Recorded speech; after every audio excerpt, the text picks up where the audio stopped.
여러분 반갑습니다. 장구 박사입니다.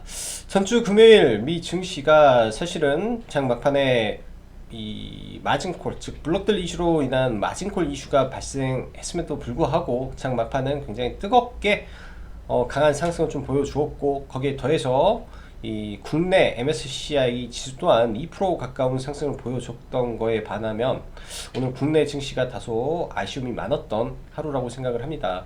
그만큼의 이 상승력이 충분히 있었음에도 불구하고 블록딜에 인한 이 파장이 아직도 시장에 여전히 남아 있었고, 이 마진콜에 대한 부분으로 인해서 일본의 노무라 증권이 20억 달러의 손실을 일단은 발생할 가능성이 있다라는 등, 그리고 추가적인 마진콜의 발생 가능성이 존재한다라는 등 여러 가지 설들이 또 시장에 나오면서 장중 한때 나스닥 선물이 1% 이상 급락을 보였죠.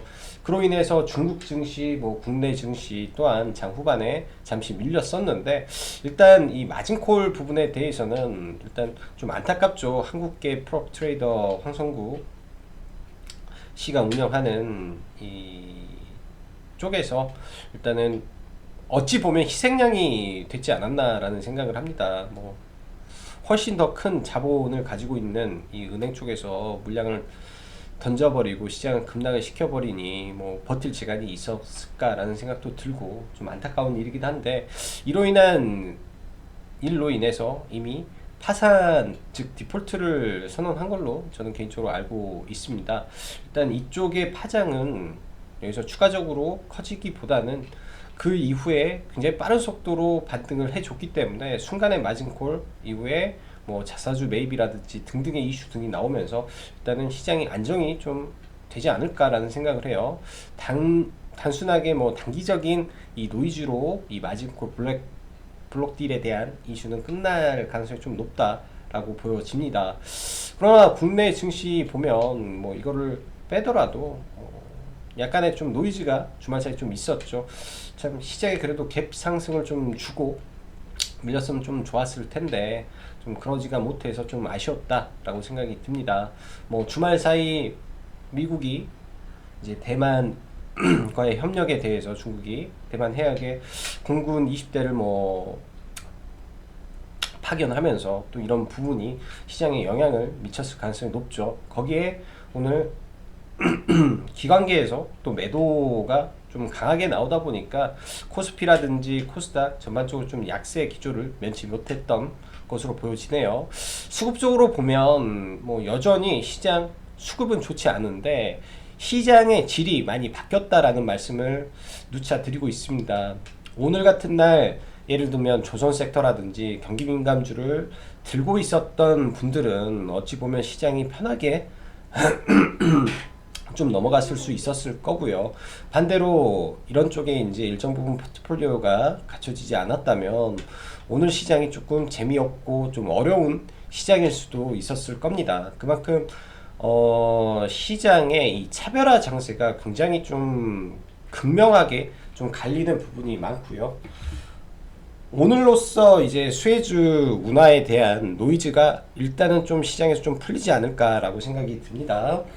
장 오후장에 들어서 관련 속보들이 좀 나오면서 일단 수혜주 운하의 이 길을 막고 있는 에버그린사의 이 배가 일단 정상 궤도에 들어섰다라는 이슈가 나오면서 그동안 이 해운 운임으로 상승을 했던 HMM이 좀 급락을 하고 장 후반 들어서 조선주에서 수급이 좀 빠져나가는 것을 여러분들은 보셨을 겁니다.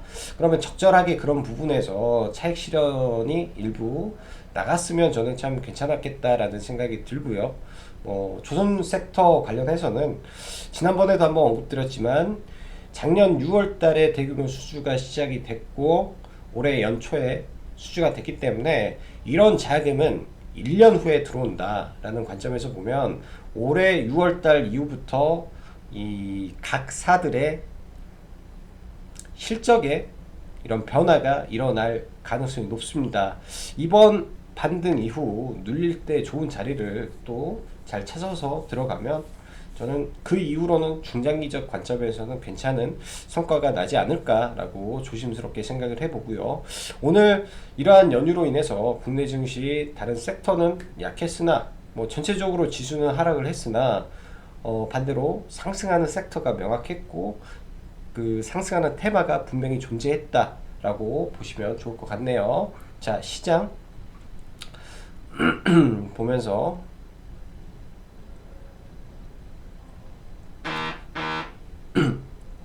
자, 일단 지수를 한번 놓고 보면 일단 코스닥 지수 관련해서 60일 이평선에 대한 저항을 굉장히 좀 많이 받고 있는 듯한 느낌이 듭니다. 이런 구간에서 횡보를 길게 하고 올라가면 좋은데 횡보를 하고 또 밀리면 상당 부분 또 하락폭이 길어질 수도 있겠죠. 그래서 적절한 현금 비중을 가져가고 또 반대로 이렇게 밀렸을 때 만약에 올라가 버리면 어쩔 수 없지만은 밀렸을 때 뭘 사야 될지 많은 고민을 해야 됩니다.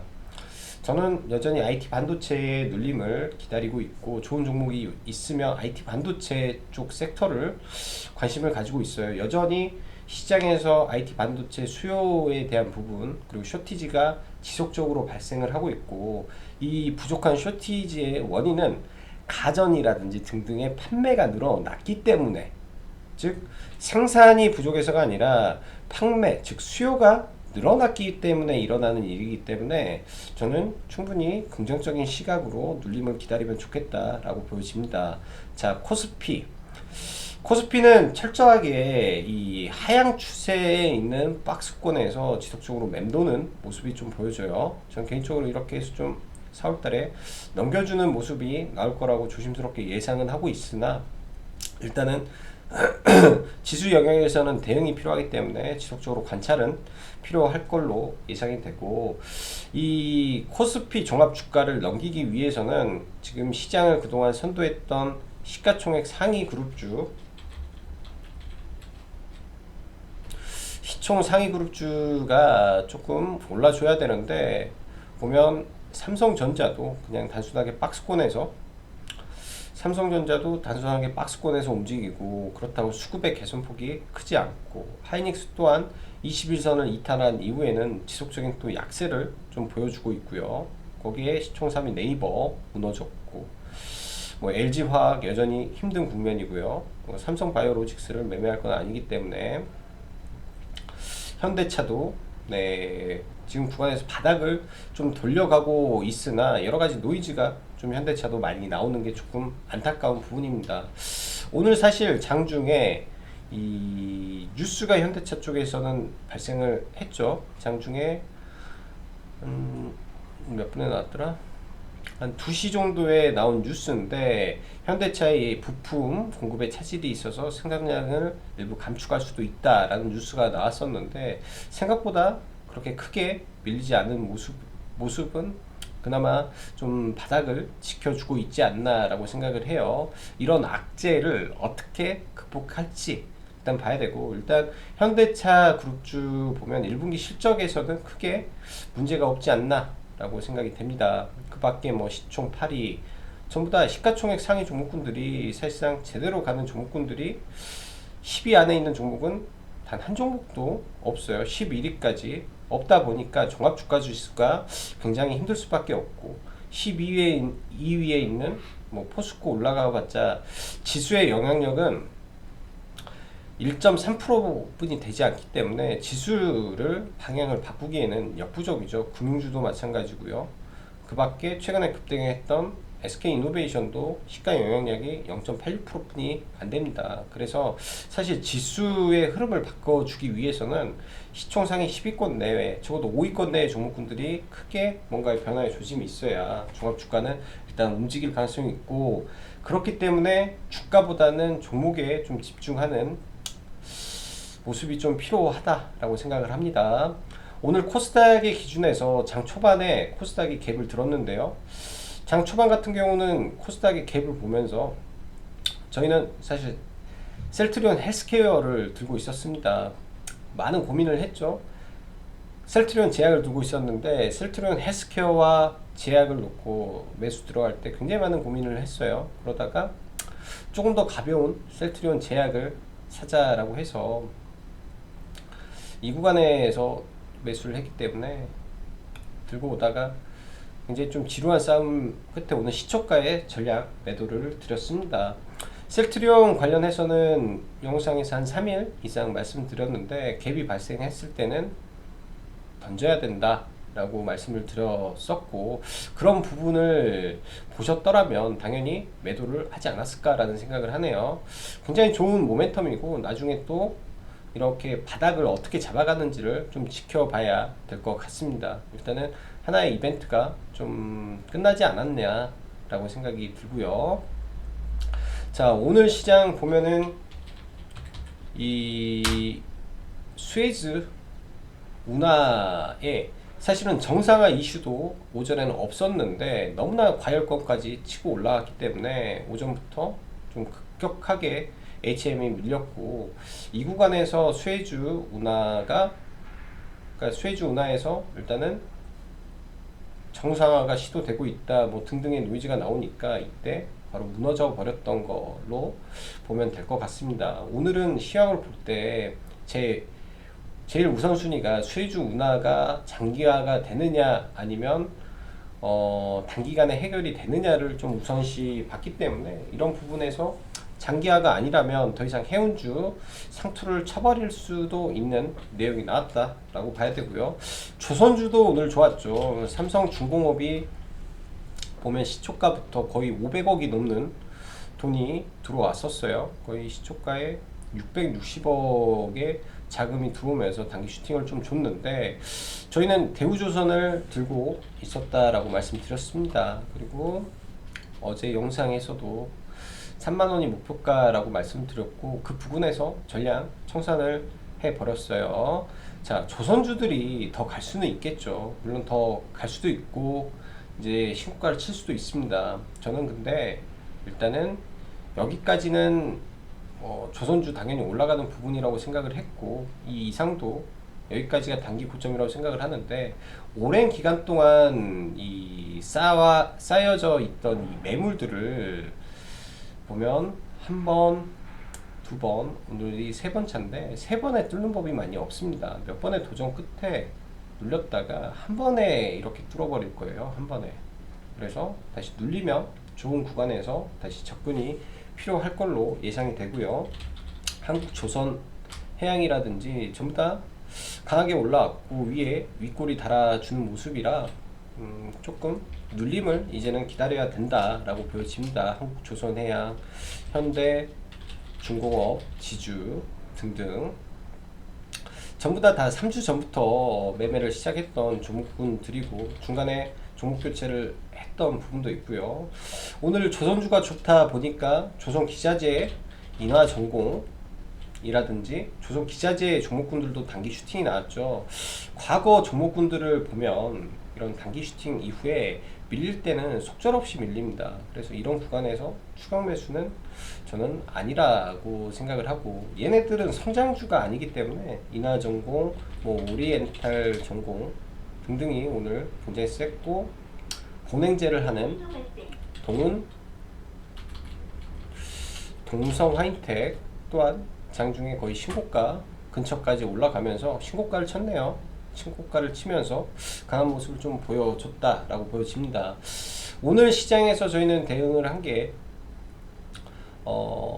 친환경 섹터를 좀 봤고요. 보면 오늘 시장에서 올라갔던 섹터 중에 풍력, 상강 MNT가 거의 신고가 근처까지 올라갔고, OCI, 그러니까 태양광의 대표 종목이죠. OCI도 다시 방향을 틀면서 좀 올라가고 수급도 견조하게 들어갔고요. 그 다음에 인프라 쪽에서 전선, 케이블이죠. 케이블 섹터인데 제가 보기에는 너무 과도하게 빠진 부분이 없지 않아 있다라고 봐졌기 때문에 케이블 섹터도 오늘 나름 괜찮았고, 탄소 배출권 종목인 큐캠스도 오늘 괜찮은 흐름이었습니다. 그래서 오늘 시장을 뭐 총평을 해보자면 이런 인프라 섹터, 즉 바이든, 여기서 놓고 보면 바이든의 3조 인프라 투자 발표를 앞두고 경기 민감주가 대거 강세를 보였다. 뭐 철강이 뭐 대표적이겠죠. 조선은 수혜주 운하, 반사 이익이 있었고, 중장비 섹터와 친환경 섹터가 아마 바이든 반발 움직임이 강하게 진행이 됐다라고 생각을 해요. 그래서 친환경 섹터는 며칠 더 보유하고 봐도 되지 않나라고 생각을 하고, 그 중에 이제 그린 케미칼이라는 종목을 최근에 이제 이때부터 매수를 했다가 이날 팔아버렸다라고 했는데, 조금 관심을 가지고 이제 다시 한번 봐보려고 합니다. 결국 기후 변화에 대한 부분, 그리고 탄소 배출에 대한 부분도 동시에 발표가 나올 가능성이 높기 때문에, 그런 부분과 이제 2차 전지 중소형주의 흐름도 약간의 변화가 좀 있는 것 같아요. 약간의 변화가 좀 있는 것 같아서 2차 전지 중소형주들 어떻게 진행이 되는지, 결국 바이든의 친환경 정책에서 풍력과 전기차와 태양광은 빠지지 않을 겁니다. 거기에 노후된 이 도로와 교량 등의 정비에 대한 부분이 지금 현재 중장비 종목분들을 끌어올렸고요. 자, 중장비 섹터 보죠. 두산 인프라코어 굉장히 강하게 올라갑니다. 의미 있는 구간을 돌파하는 아일랜드 갭이 나온 이후부터 해서 굉장히 좀 강하게 올라가고 있고, 일단 신고가, 단기 신고가 근처까지 올라와서 이거를 뚫고 더 가는지가 중요한 구간일 것 같아요. 추격 매수가 상당히 어려운 부분이라 건들지는 못하고 있고, 현대 건설 기계 오늘 중국하고 2,500억 수주 계약을 공시를 했죠. 그러면서 5장에 눌렸다가 다시 한번 급등을 하는데, 일단 중장비 섹터 지속적인 강세를 보이고 있기 때문에 지속적인 관심은 필요해 보인다라고 생각을 합니다. 자, 그리고 LS 상선, LG 상사, LG 상사도 오늘까지 해서 추가적으로 32,300원에 일단 매도를 조금 더 했고, 나머지 구간은 조금 더 길게 봐도 되지 않겠냐 생각을 합니다. 일단 실정적인 측면에서 전혀 문제가 없는 종목에 이 신사업 모멘텀만 좀 붙어준다면 35,000원까지의 반등 가능성은 굉장히 높아 보인다라고 보여지고요. 제가 볼 때는 지금 구간에서 추격 매수는 의미가 없죠. 이미 이런 종목군들도 바닥권에서 사실 따지고 보면 굉장히 많이 올라왔어요. 바닥권에서 따지고 보면 여기까지 올라간다 치면 400%가 넘죠. 400%가 넘게 올라가는 거기 때문에 단기 이제 급등 추세에 이미 들어가 있는 상태에서 조정의 눌림을 공략을 한 거고, 여기서 올라가면 이제 차익을 잘 하는 구간이라고 생각을 합니다. 그 이후에 또 눌리면 매매를 해볼 수도 있는 거고요. 자, 오늘도 시장을 보면 윤석열 지지율 상승세가 지속되면서 경기 및 그 윤석열 관련주가 또 대거 급등을 하는데요. 솔직히 저는 무섭습니다. 이쪽 종목군들 무서워서 별로 매매를 하고 싶지가 않아요. 애니능률 같은 경우 바닥권에서 3,000원짜리가 지금 단기간에, 그러니까 이 자리가 바닥이라고 치면 3,000원에서 단기간에 4배가 올라갔죠. 3배인가? 1, 2, 3, 4 4배가 올라갔죠. 이 정도 한 달 만에 4배를 올려쳤기 때문에 단기 가열에 권에 분명히 있다라고 보여집니다. 중국분들 다 오버슈팅을 진하게 저는 하고 있다라고 봐요. 더 이상 건드는 거는 저는 아니라고 생각을 하고요. 잘못했다가 꼭 이런 구간에서 뭔가 하나 돌발 악재가 항상 저는 발생했다라고 기억이 납니다. 그런 돌발 악재가 나왔을 때 정치 테마줄은 비이성적인 상승을 하고 떨어질 때도 비인간적으로 떨어져요. 네. 전혀 우리 청취자 여러분님들의 계좌를 신경 써주지 않죠. 그냥 예전에 저는 문재인 관련주 보면서 회사에서 이렇퉁 말을 안 합니다. 말을 전혀 안 하다가 고점에서 대규모 매도가 나와요. 자사주 매도라든지 그 다음에 대주주 매도가 고가권에서 딱 나오면서 발표를 합니다. 아무런 관련이 없다, 우리는. 그러면은 얘가 떨어질 때 마이너스 한 20%에 출발을 해서 이렇게 한가 하나씩 나와요. 그게 무서운 거죠. 정치 테마주의 이 상승 탄력은 비이성적이지만 반대로 하락할 때는 비인간적으로 떨어지기 때문에 굉장히 조심해야 된다라고 보여집니다. 반면 지금 윤석열 관련주가 굉장히 강세를 보이죠. 일단은 이강구도 개념에서 시장을 봐야 되는데 지금 윤석열 그 다음에 이재명의 지지율 윤 그리고 2죠. 윤대 2. 이 지지율을 보면 이렇게 지지율을 보면 나머지 이제 뭐 유승민이라든지 이낙연이라든지 뭐 그 밖에 뭐 등등은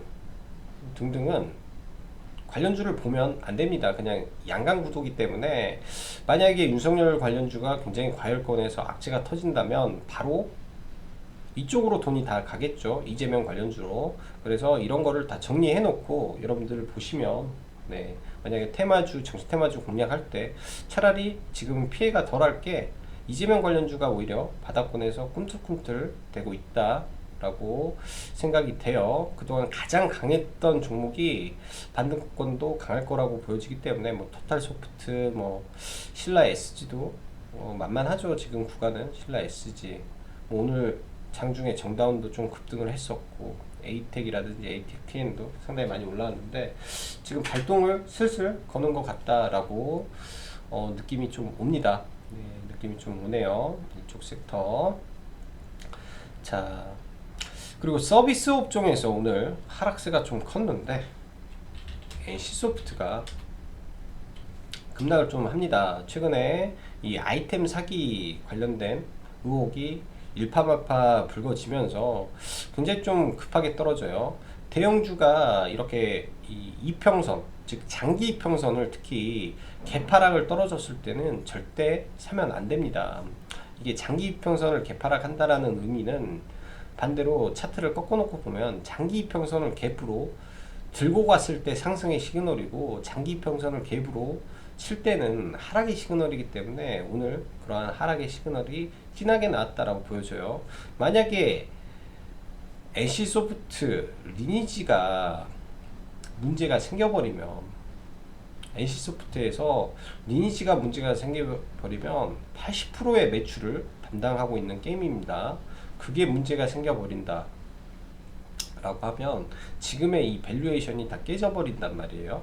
다 깨져버려요. 그렇게 되면 굉장히 단기간에 좀 아플 수 있는 그런 모습도 나올 수 있습니다. 떨어지는 칼날 잡으면 안 되는 종목이라고 지금은 보여지고요. 왜냐, 악재가 있는 종목이기 때문에 그런 부분은 철저하게 조심을 해야 된다라고 보여집니다.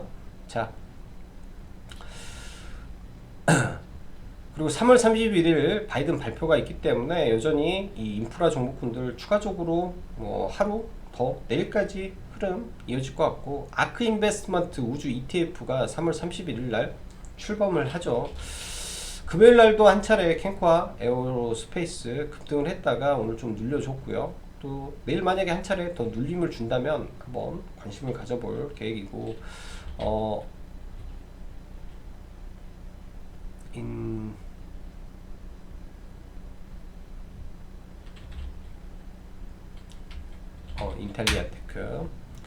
인텔리안 테크도 자리가 지금은 굉장히 좋아졌죠. 자리가 굉장히 좋아서 뭐 내일 하루 정도 밀린다면 이런 구간에서는 네, 일정 부분 관심을 갖고 봐도 괜찮을 것 같습니다. 여기에 세트랙 I 먼저 치고 가고 있죠. 먼저 치고 가고 있어서 네, 한번 봐야 될 것 같고요.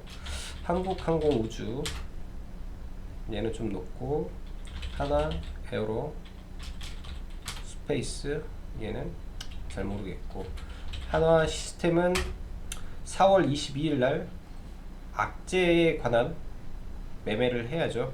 4월 22일 날 유상증자 권리락이 떨어지기 때문에 4월 20일까지 툭 떨어져서 권리락 맞을 때 그때나 한번 보면 좋을 것 같습니다. 통상 권리락 떨어질 때 급락을 주는데 그 급락 지점이 또 급등으로 바뀌는 구간이 많아요. 예를 들면 두산중공업이 이때 유상증자 권리락이 이날 떨어졌죠. 권리락 떨어지고 이때부터 주가를 들어 올리면서 또 단기 60% 이상 강하게 반등을 줬기 때문에 이 유상증자 발표 이후에 권리락까지 흐름이 이렇게 나올 수 있습니다. 그래서 이런 구간 권리락을 기다려야 되고요. 유상증자가 치면 권리락이 떨어지고 난 그 다음날 보는 게 항상 유리했던 것 같아요. 두산 퓨어슬도 아마 마찬가지였던 것 같고요. 권리락 떨어진 그 다음날이 굉장히 유리한 적이 많았다. 보면 두산 퓨어슬도 이날이 권리락이죠. 권리락 떨어지고 그 다음날부터 해서 주가가 올라가는 경우가 굉장히 많더라. LNF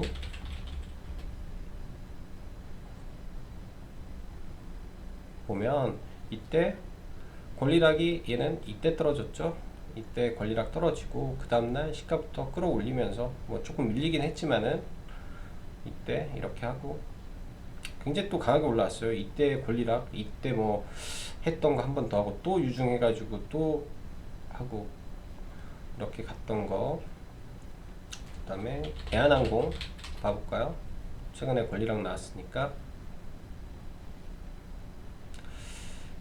대한항공 권리락이 얘는 너무 고점에서 권리락 떨어졌기 때문에 권리락 당일날 급등시켜 놓고 유상증자 때 하락으로 떨어지고 네, 약간 좀 다르긴 한데 대부분 유중 권리락하고 유중 받고 많이 올려요. 그래서 이걸 잘 활용하는 것도 하나의 방법이지 않겠냐라고 생각을 합니다. 많은 통계를 내보시면 도움이 될 겁니다. 네.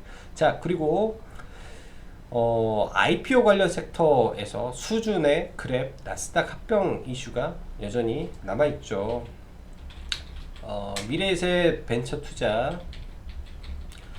투자는 먼저 미래에셋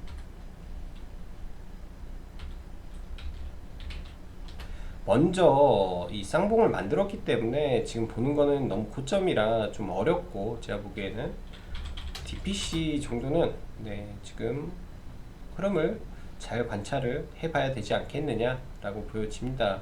굉장히 좀 지저분하긴 한데 이런 구간들, 이 구간 언저리에서 네, 물량의 움직임이 저는 있을 거라고 생각을 해요. 수주 내기 때문에 이미 이 구간에서 수주가 나온 거죠. 여기서 이때인가?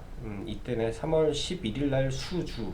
그러면 벌써 3월 10일이면 2주네요. 3월 11일이면 2주네요.